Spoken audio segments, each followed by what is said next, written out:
We made it, folks. The NFL is back and everybody is ready for a Dallas Cowboys funeral. That and more on today's edition of Locked On NFL. The new Locked On NFL. The madman Tyler Rowland is your double shot of NFL espresso with the Locked On local experts on every major story. Get ready. Rowland is revving up. The new Locked On NFL starts now. Locked On Podcast Network. Your team every day.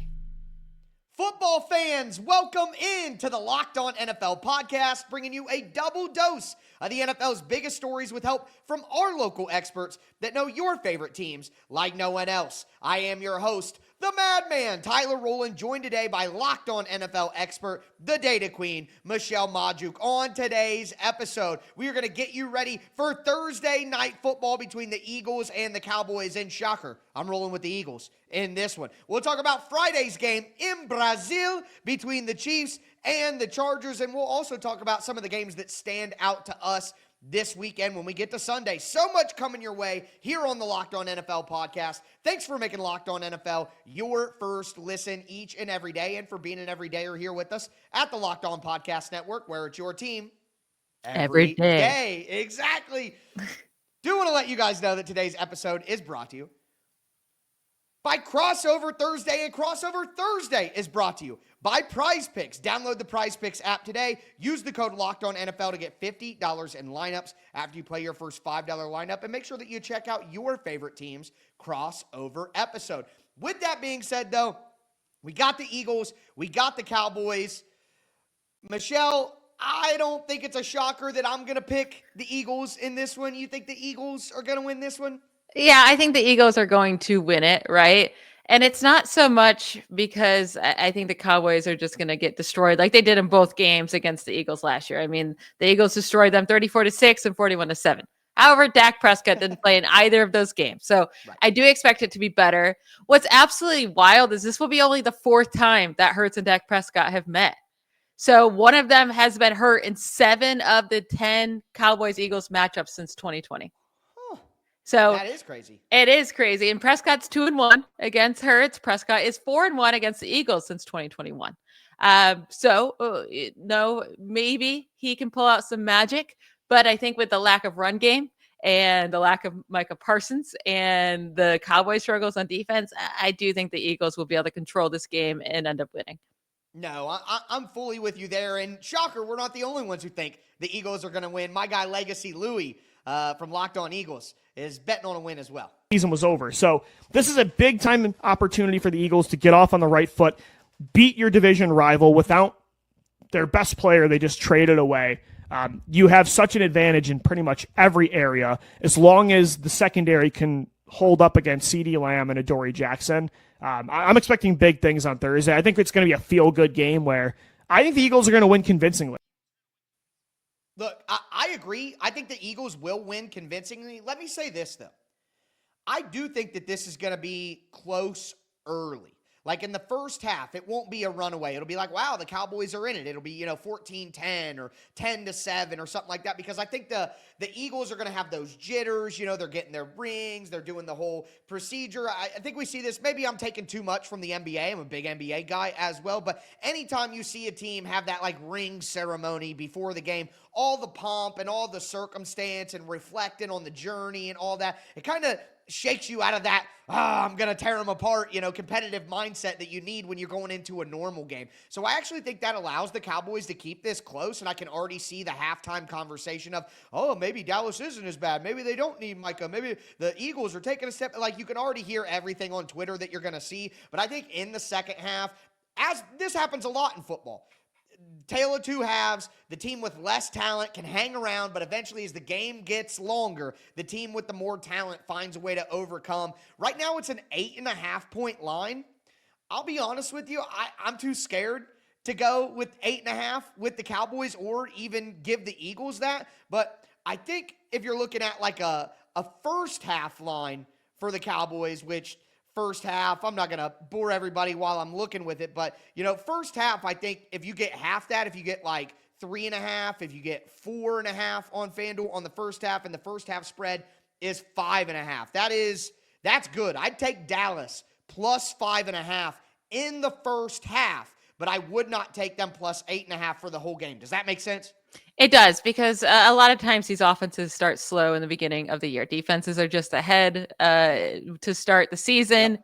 And even in college football, I mean, if you watch that Texas Longhorns Ohio State game, it just was like Yeah. no scoring whatsoever. It's supposed to be Right. this like high scoring affair, and it was just so low. And I am the sad Longhorns fan after that game. But yeah, I could see us being all hyped for this game and being like, there should be a lot of scoring. But the Eagles defense last year was no joke. So the Cowboys could struggle. And then also, like, it's not like Jalen Hurts is always super consistent, right? And if the Cowboys can actually control Saquon Barkley, they could keep it closer. By the end, I'm with you. I do think they end up pulling away. And also, the Eagles have just been prepared in Week 1 under Nick Sirianni. They're 4-0 in Week 1 under him. They averaged 32 points a game in Week 1 under him, best in the NFL during that span. So they come prepared. And like, unless they have this big Super Bowl hangover and they're just too pumped, then I think they will handle business. No, I think they ultimately do handle business. I don't know. I'm thinking like 24-13, something like that. Makes a lot of sense. But, we'll talk about the game. We'll see what happens with the game. I'll be here, tomorrow's episode to break down what did actually take place in the game. But from a big picture standpoint, why we're here, do you think that the Eagles will find their way back to the Super Bowl? Where do you see them going? And do you think Dallas is kind of destined to maybe have that down season? They kind of just seem to be in the middle, even if they don't make the playoffs. But do you think this is the year it comes fully crashing down without Micah to raise the floor? I really don't. Now, I still think they need to figure out their running back situation. I can't believe they haven't traded for anyone or just figured it out. Anything. But maybe, in season, if they start winning some games, they'll trade for a running back before the trade deadline. That's really my biggest concern. I mean, yeah, losing Parsons is obviously a big concern too, but I think Dak Prescott can get it done.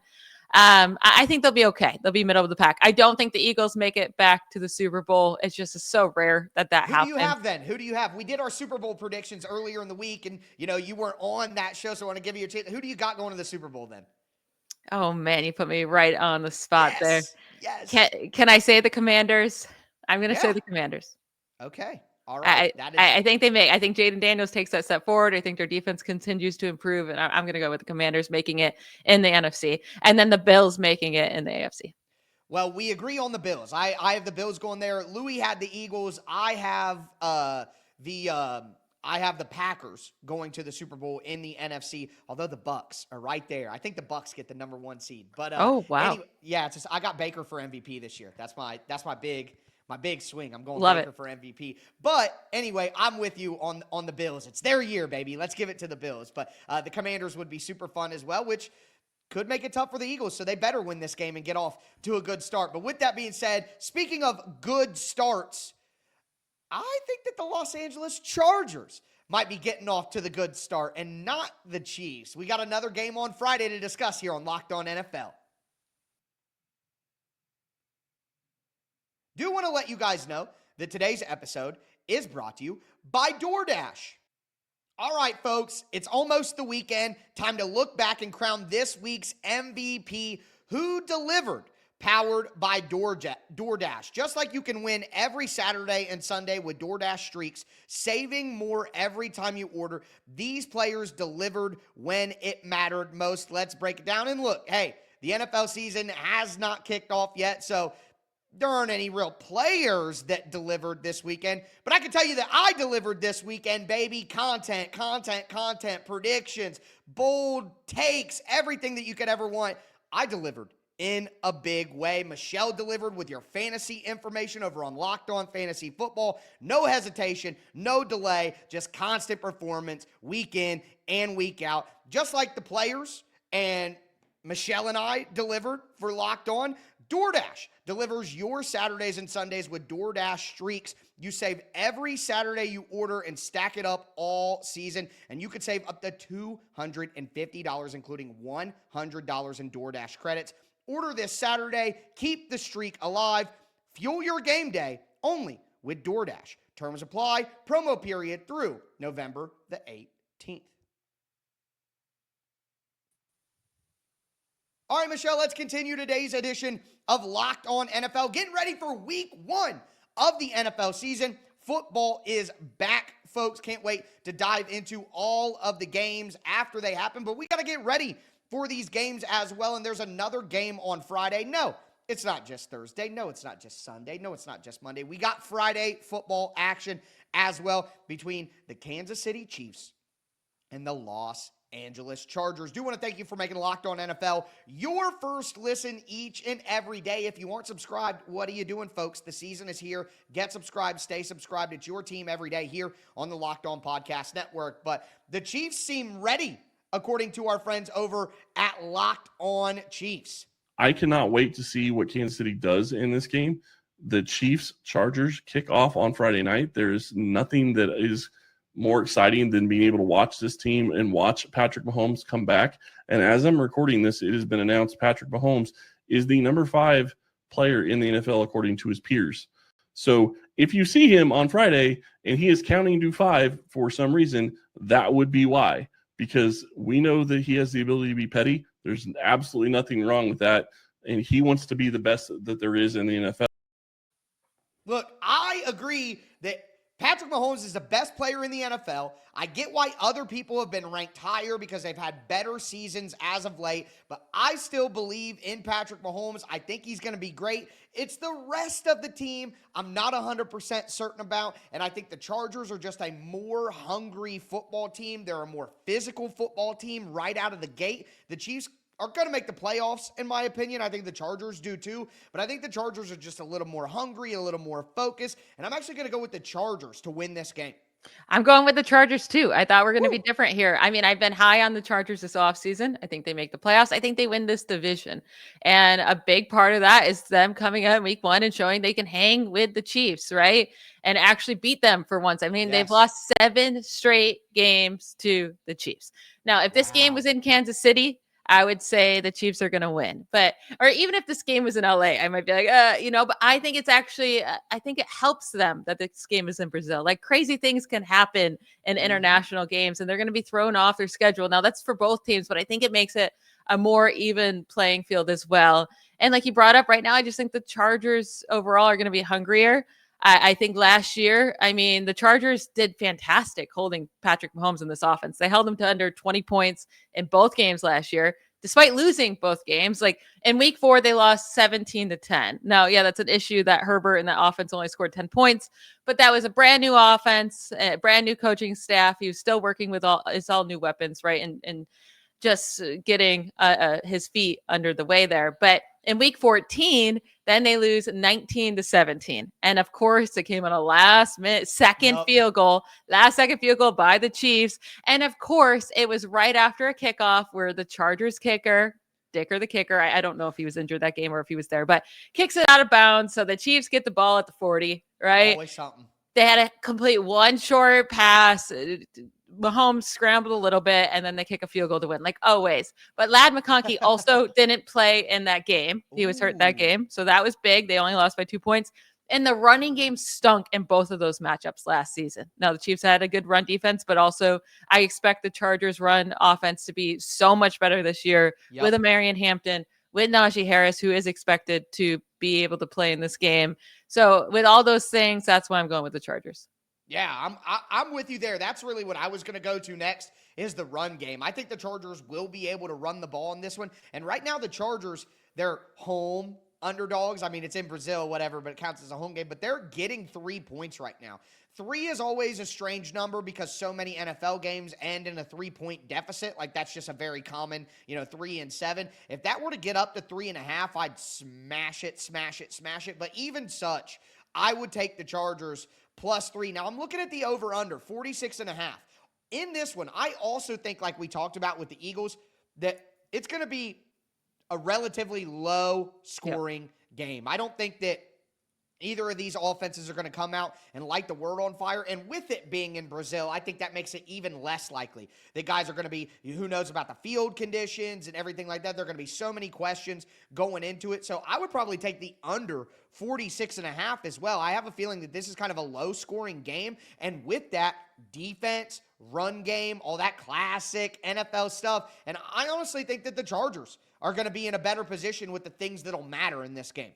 Yeah, you have two tough defenses. Week 1, international game. I'm definitely taking the under there. They didn't come close to that over in either of their matchups last year. 27 points in their first game combined and 36 in their second game combined. So easily hit the under in both of those. So two really, really good defenses. And I think if this ends up being a high scoring game, then that means the Chiefs offense balled out way more than we expect them to against the Chargers defense. And I think that means that the Chargers would end up losing, right? So I do think the Chargers defense is going to have to show up here for this all to come together. But I would definitely be taking the under. And then I'm fine with taking the money line on the Chargers. Like just saying straight up, they're going to win. I don't need the points. Yeah, let me see. I think the money line on FanDuel right now is plus 142. So you're going to get pretty good odds on that. And I like that as well. I mean, I don't even need the points. I'm with you. If you want to be safe, take the points. And I prefer to be a little safe. But no, I'm with you on the money line and under combo doggy. That sounded pretty appealing to me. I might have to hop on FanDuel after that and make that happen. But as we did in the first segment, do want to kind of zoom out a little bit as we finally made it to the doorstep. With the Chiefs, I have been on record saying I think the Chiefs make the playoffs, but I don't think they win their division this year. We've talked about this throughout the summer as well.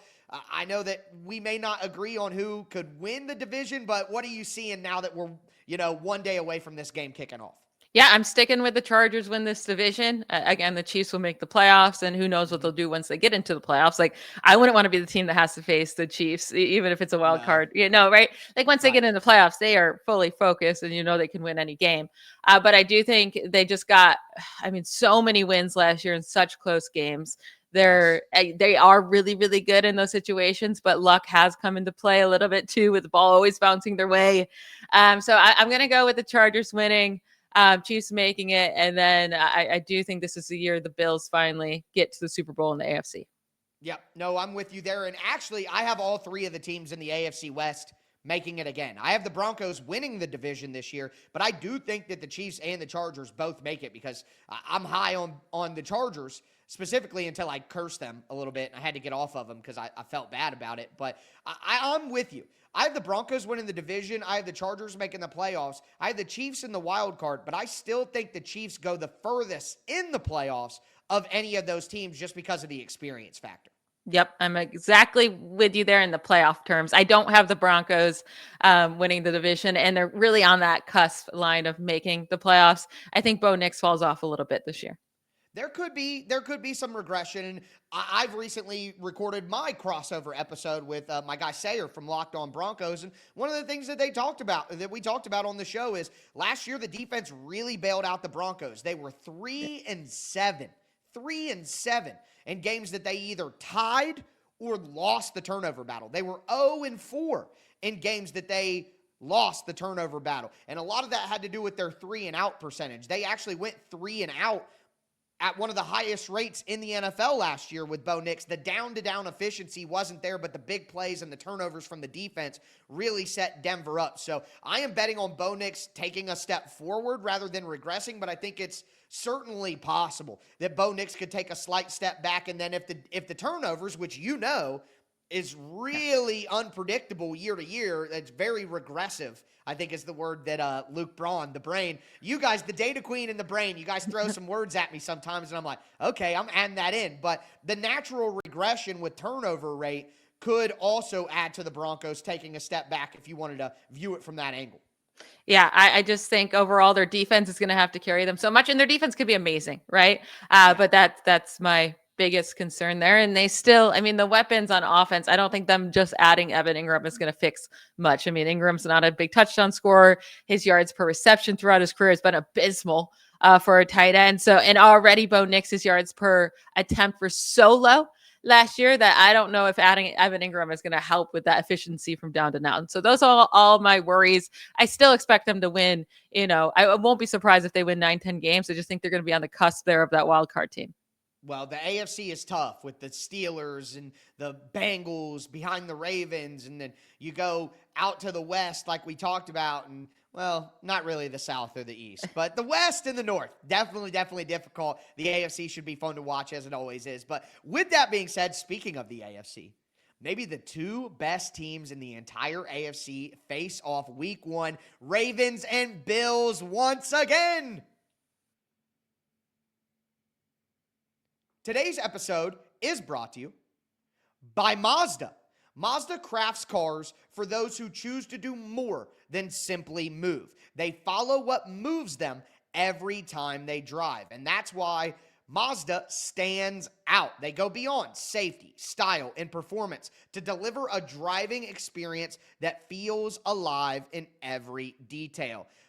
I have a Mazda CX-5. Absolutely love it. Easy to use, incredibly intuitive, great handling, love the interior, super comfortable. I take that thing anywhere. And look, Mazda does it. Metallic accents, hand-stitched Napa leather. You can tell that there is a focus on every single detail, not much different than your favorite athletes. Whether it's a quick drive to practice or a weekend road trip, Mazda makes everyday drives feel special. Again, it's the small details that make the big plays. And just like there's more to every player, there's more to a Mazda vehicle. Mazda, move or be moved. Also want to let you know that today's episode is brought to you by FanDuel Sportsbook. Look, we've been talking about FanDuel all episode, where to go to place your bets, to get some action on these games. And look, the NFL season is here, so FanDuel is making sure that you're ready for kickoff with this can't-miss offer. Right now, new customers can bet just $5. And if your bet wins, you'll get $300 in bonus bets to use across the app. Again, new customers can bet just $5. And if your bet wins, you'll get $300 in bonus bets to use across the app. I love using FanDuel. Number one, so many different options. Whatever I'm looking to place a wager on, I can find it. The app is absolutely beautiful. It's easy to use. It's very quick navigating. It's the best way to add a little more energy to your Sunday. So are you ready to play? Download the FanDuel app now by visiting FanDuel.com to get started. Once again, that's FanDuel.com to place your first $5 bet. All right, Michelle, let's cap off today's edition of Locked On NFL. Finally, a game preview edition. We have football, ladies and gentlemen. We talked about the first matchup on Thursday with the Eagles and Cowboys, Friday's international matchup with the Chiefs and the Chargers, but now we got to get into some Sunday action in our favorite games on the slate. Off the rip, I have to go with it, Michelle. It's too good to turn down. The Ravens against the Bills, and what I love the most is no matter what happens, we're going to have some good conversations about Lamar Jackson, as my guy Kevin Allstriker tried to warn us. There will be loud conversations about Lamar Jackson throughout the season. That, to me, is a lose-lose situation because, again, if they win games, people are just going to say, well, do it in the playoffs, do it in the playoffs, do it in the playoffs. If they start losing games or they lose a game they're supposed to win, and sometimes that happens with the Ravens, we know, then those conversations around the Ravens and Lamar just grow even louder. That, to me, is probably what's going to happen. We got to brace for it. We got to be ready for it. But, I think that there are ways to have conversations about Lamar Jackson that say, hey, he has to be better in some areas, has to be better in certain moments, while also saying, okay, but you know what? In some of these other games, he has been able to step up to the plate.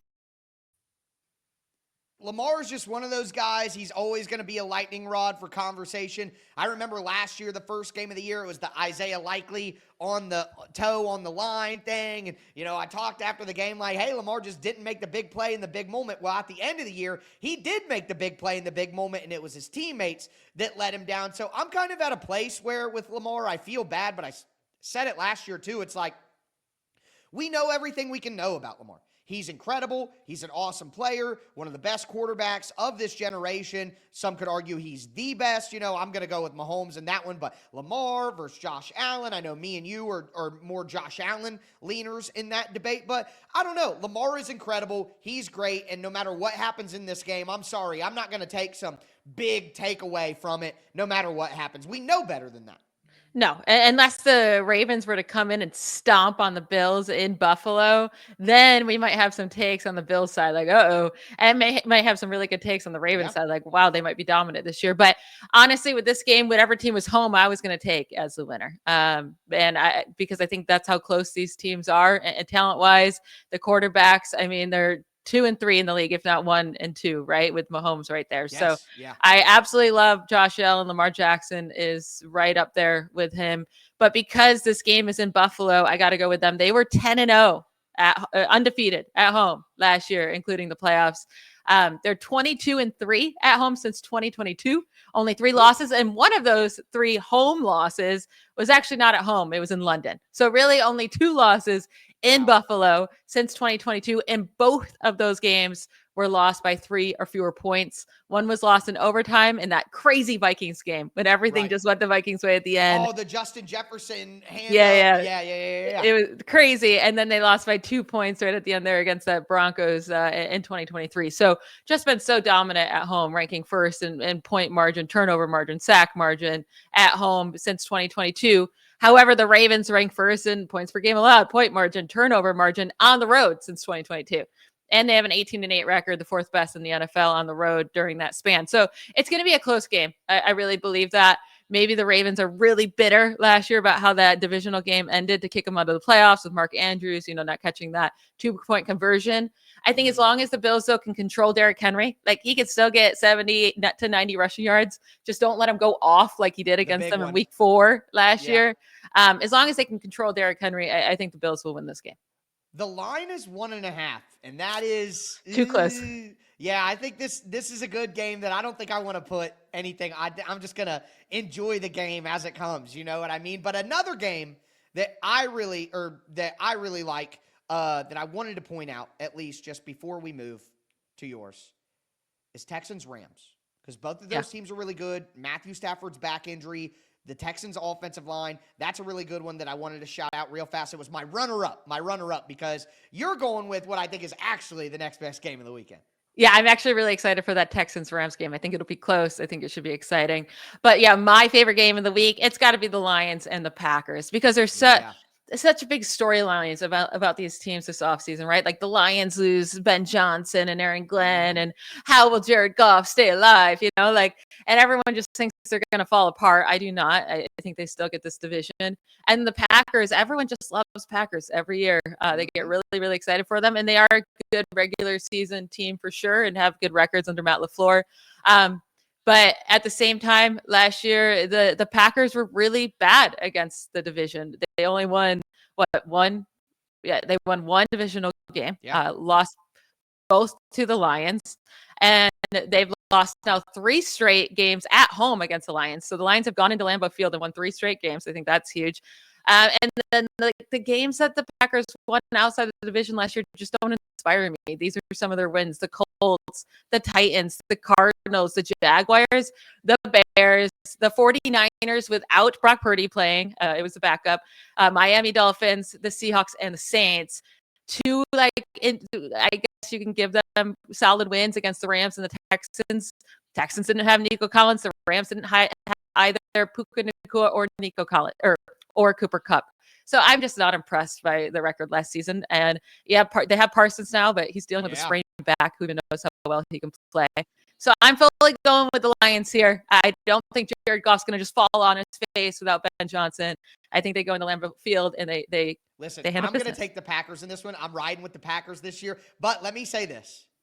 It's so predictable that if the Lions win that game, let's say they win by 6 or 7, something like that, the excitement for the Packers is going to immediately it's going to nosedive. And then the skepticism of the Lions, which I've had all off season, literally what you're saying is me. You're like, I'm down on the Lions. I think they'll regress. I'm high on the Packers. They're up. I'll tell you what, if the Lions whoop them in week 1, I think anybody who's feeling like me is going to be singing a different tune on Monday, because it'll be like, oh yeah, all that stuff we get excited about in the off season.